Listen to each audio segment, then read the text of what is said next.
Unfortunately, when I graduated from Bradley in my senior year, a number of things happened for those who were attempting to gain employment as teachers of foreign languages. A number of colleges cut back on their requirements that students have at least 2 years of foreign languages in order to be admissible into a college program. And in addition, universities were cutting back on their requirements for various majors, English, political science, what have you, for their students to complete or have 2 years of a foreign language. And because the prospects were very dismal about getting a job as a foreign language teacher, I then decided, basically due to the prodding of my mother as well as my sister, to go to law school. And I started looking at law schools in my second semester of my junior year in college at Bradley. And then finally decided on Illinois, and was fortunately accepted there, and went there in the spring of 1972. Excuse me, the fall of 1972. Did you have a role model or someone you looked up to? Well, I think the moving force in my life has always been my mother. I think she's always encouraged all of our children, and I have 2 sisters and a brother, encouraged all of us to make the most of ourselves and maximize our potential. With respect to our family, my 2 sisters, who are both older than I, went to Western Illinois University and both graduated from there. So this was nothing new to our family.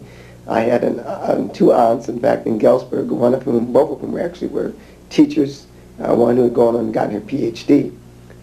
So I had certainly that as a role model. And my mother, who's a very enterprising individual.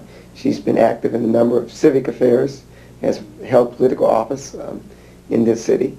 I think has been, the driving force in my life, but I've had a number of role models inside the family too. Is it difficult being a black professional? That's a very difficult question to answer. I would say it is not.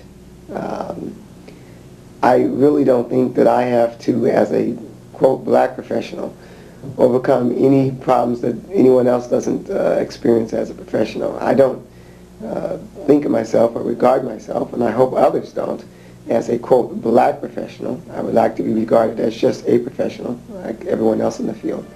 And at least to date, there have been no nagging or obstacles to overcome as a black professional.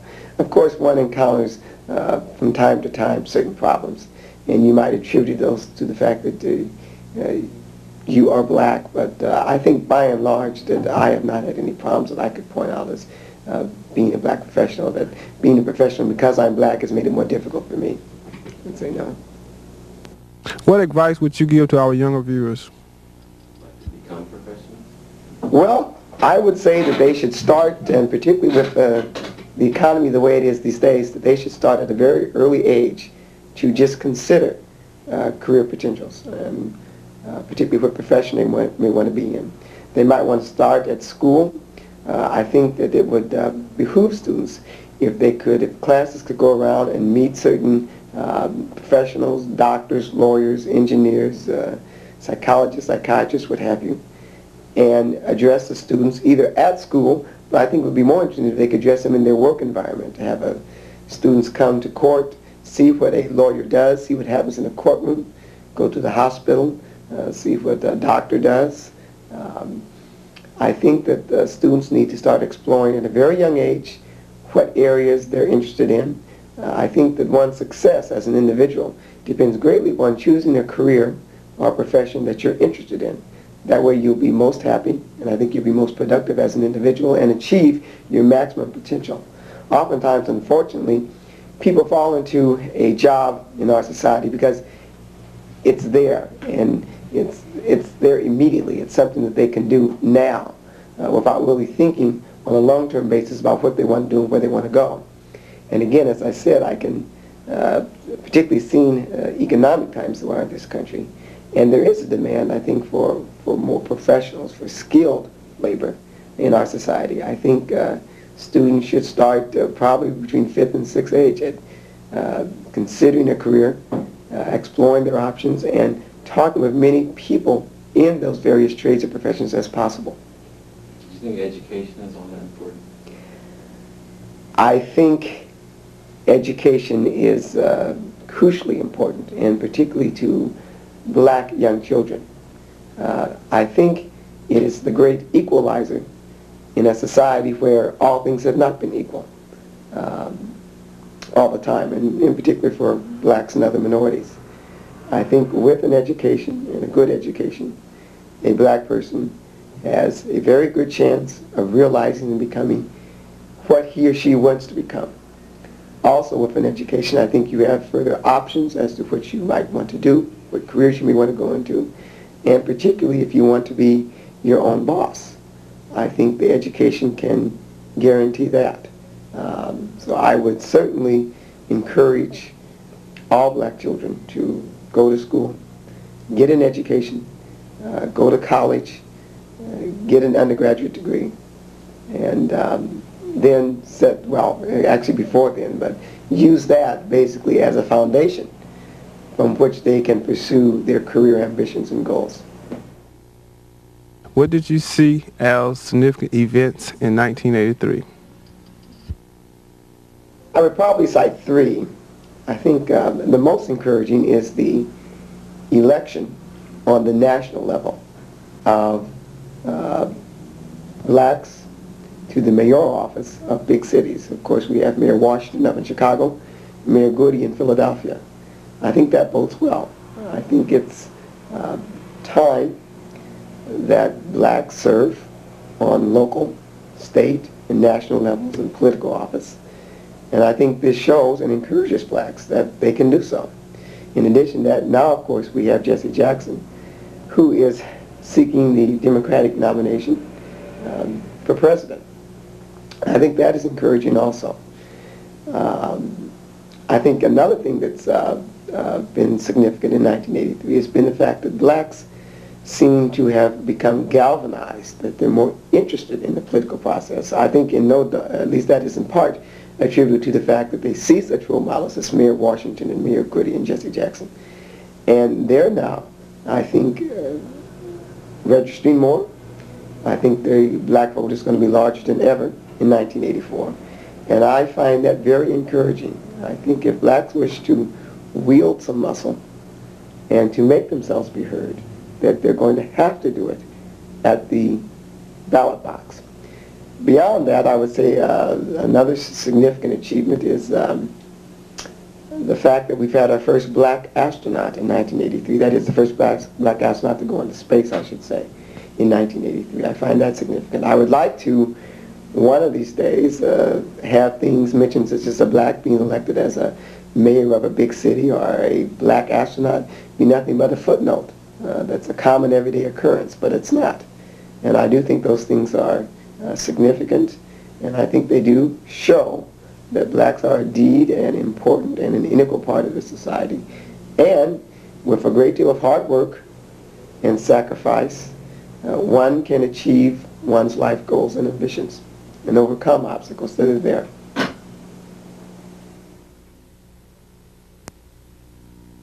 Would you like to tell us how your career started? Well, I first of all was born and raised in the city of Peoria and educated in the grade school system in the city of Peoria and the high school system, and finished my undergraduate career at Bradley University.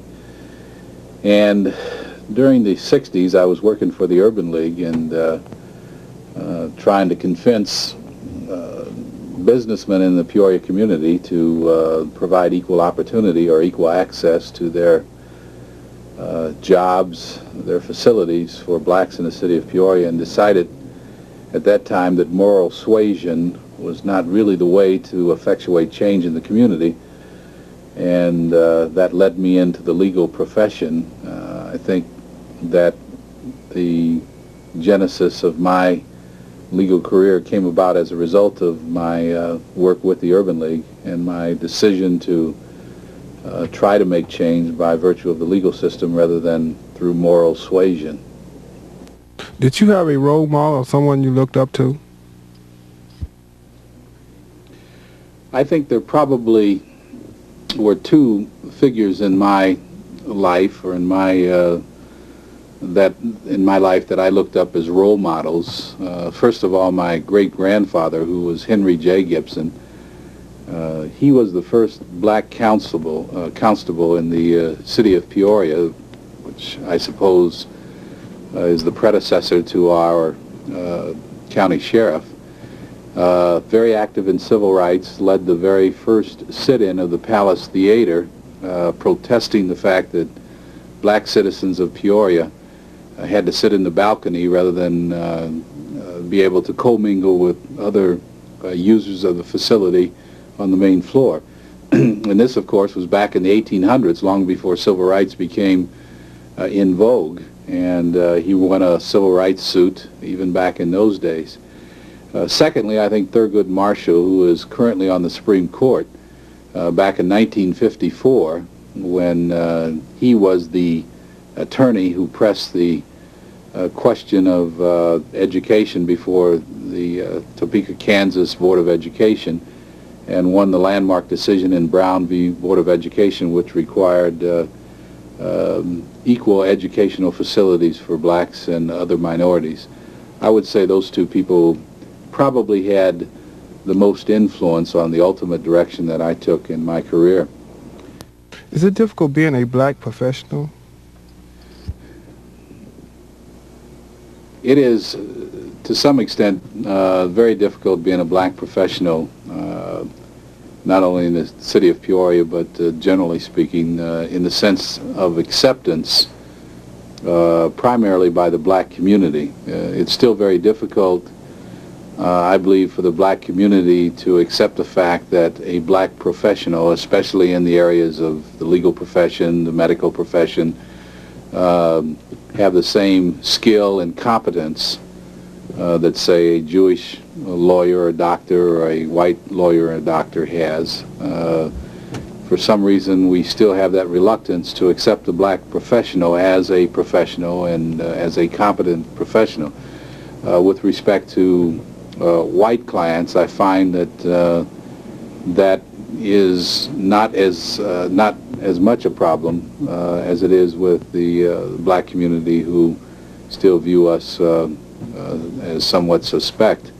But it's changing. With respect to being accepted by my peers and colleagues at the bar, there's no question. They realize that black professionals come through the same law schools, through the same medical schools that they come through, and no one gives us a break on grades, and so we are as competent and as professional as they are. What advice would you give to our younger viewers? I believe my advice to anyone, not only black youngsters, but primarily black youngsters, who have a desire to be in a profession, either the medical profession, the legal profession, the teaching profession, is to work very hard. We obviously are still at that point in our life, in this society, where a black has to be, or has to strive to be, twice as good as his white counterpart.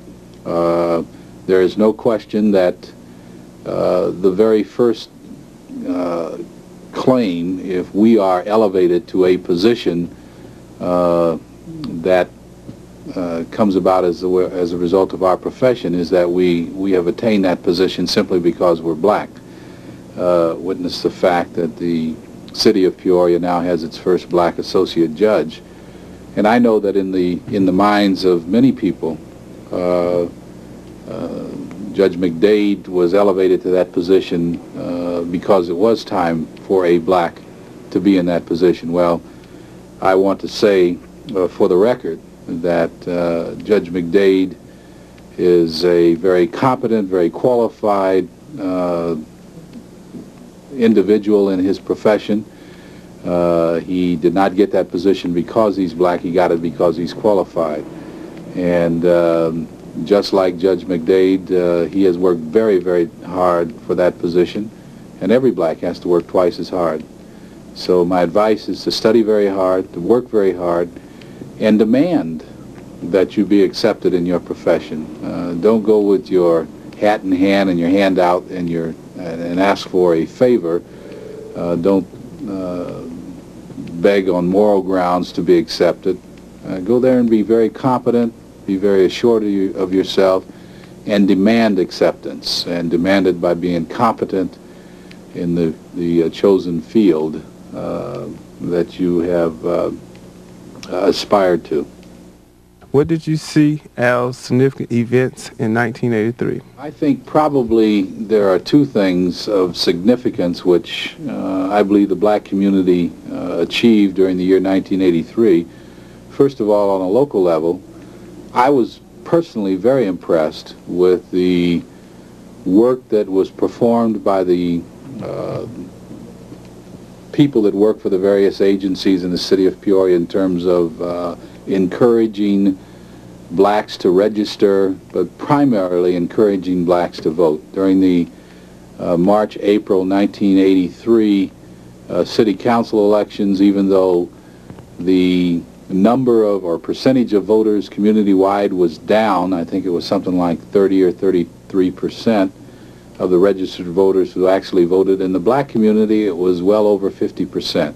I think that is a remarkable achievement in this community, because quite frankly I basically feel that politics is the answer to most of the problems in the black community.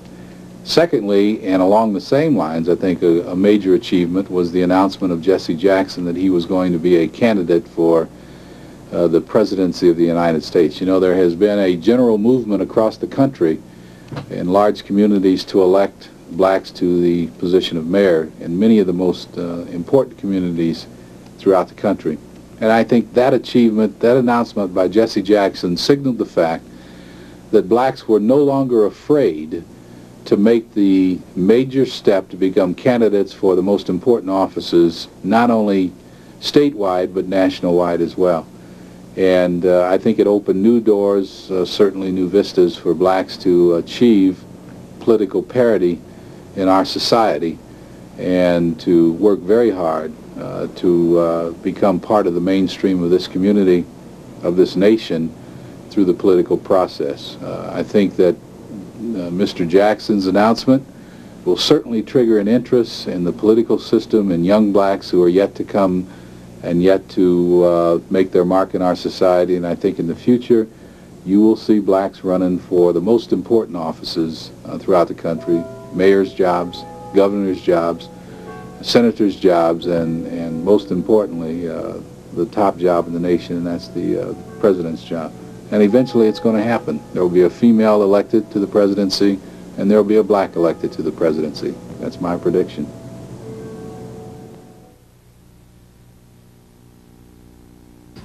Mrs. Gulley would like to leave us with some advice for young people who would like to become professionals. How much advice would I like to leave with them? Starting, from the time that they are in high school.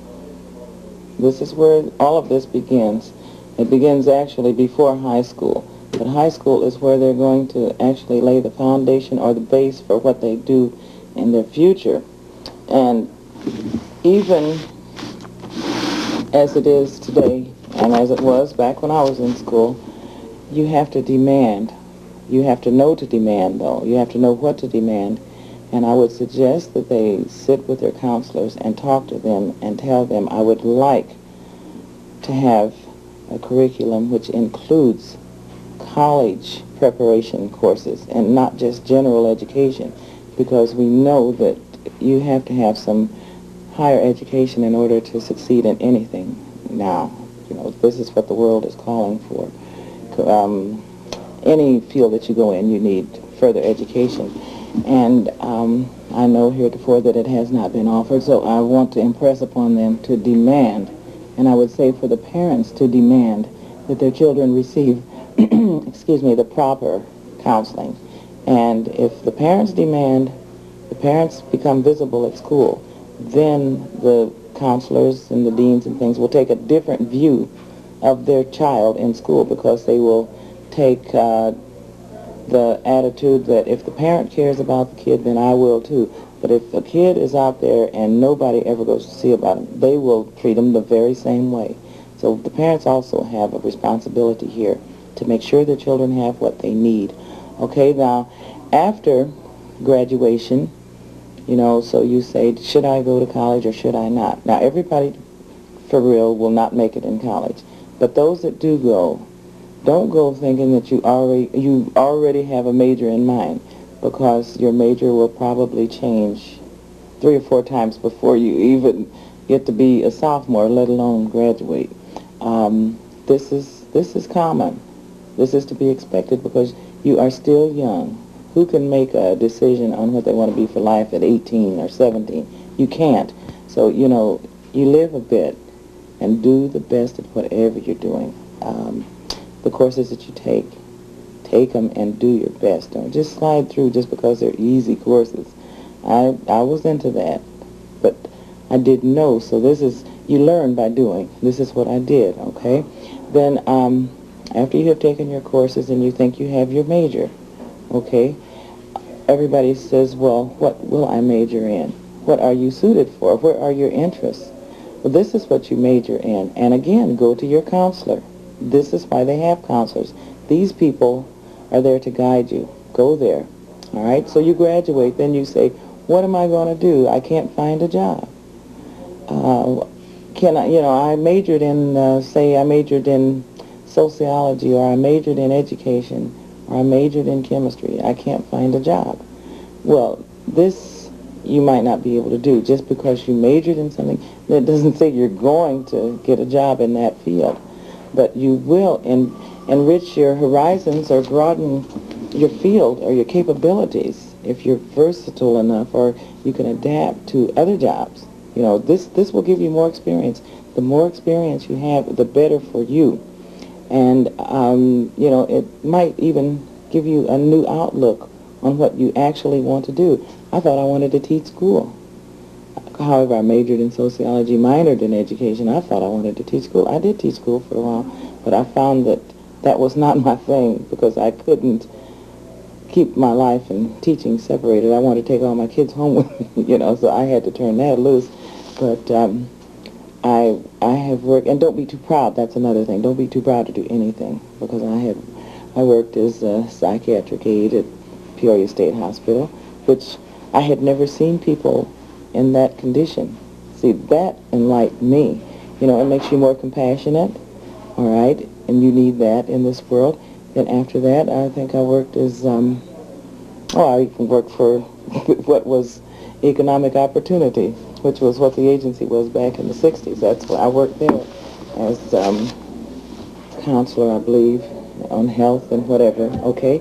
But after that, then this was not my field, but it did broaden my horizon, and it enabled me to deal and adapt, okay? So getting into where I am now, well, you always need a job, and that's how I got where I am now. I saw a flyer floating around. Don't short sell yourself. All right, the push was for black female, and so I got the job. And then, not this job that I have now, but for the city, I was a housing inspector. Then I sat and I said, I know that what I want to do will come. Patience. And it sure did, you know, like my relocation counseling. That's what I wanted to do, and it came to me. But then all of my life, from college clear up to now, this has been coming. So, you know, what I want to do, I was in a better position to decide this is what I want to do. So don't hurry into what you want to do, because you don't really know what you want to do. It'll come to you, and you'll know it when it gets to you. But always be there looking. Always be there looking. And you can't stop. You can't lay down on it. You can't close your eyes, because it'll go by you. So it's up to you to do these things, you know. And don't be, like I said, don't be too proud to do anything. And the salary will take care of itself. You can take a low-paying job and gain a wealth of experience, whereas you can take a high-paying job and not gain anything from it. but all you end up doing is paying a lot of income tax. This is basically what you'll be doing.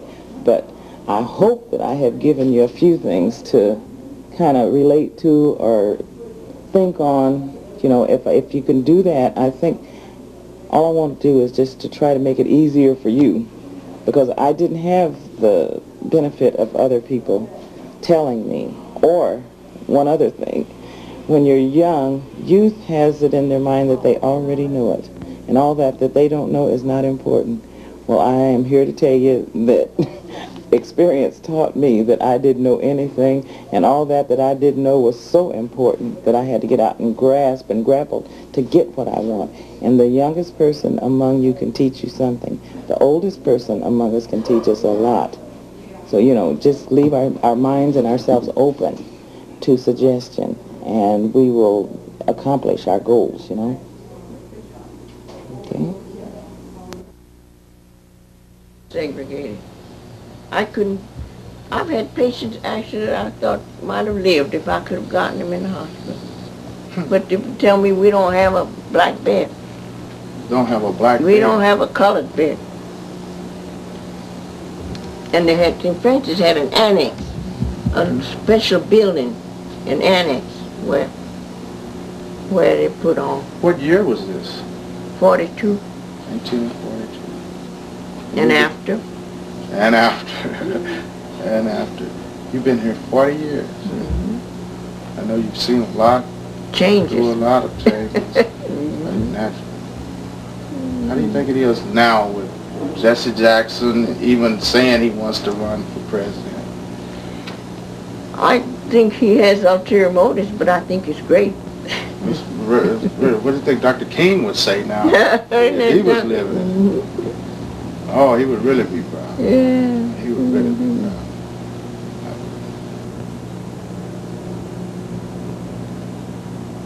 How's your up there? Do you get very much business? You know. Oh, yes. And you're up here. What? I've cut down on my business. I don't do any more deliveries anymore. You used to do deliveries? Yeah, I used to do some surgery too, and I've cut down. And I don't go to all three hospitals anymore. I just go to Methodist. Just go to Methodist. Have you been influential with any other blacks as far as going into the field of medicine? Have you encouraged, Yes, there's a little girl here that's now finished her medicine. There's two Peoria girls that are in medicines that I have encouraged to go. Because I didn't make up their mind for them, but I did help push them along, you know. Right.